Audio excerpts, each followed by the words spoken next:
বঙ্গ রাজনীতিতে অন্যতম গুরুত্বপূর্ণ জেলা হল মুর্শিদাবাদ।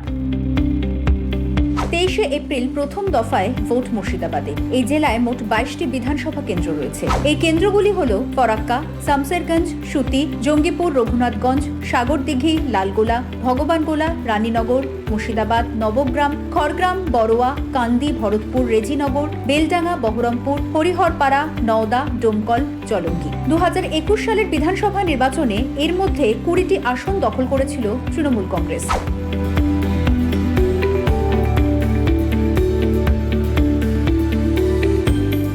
দুটি আসন ছিল বিজেপির দখলে।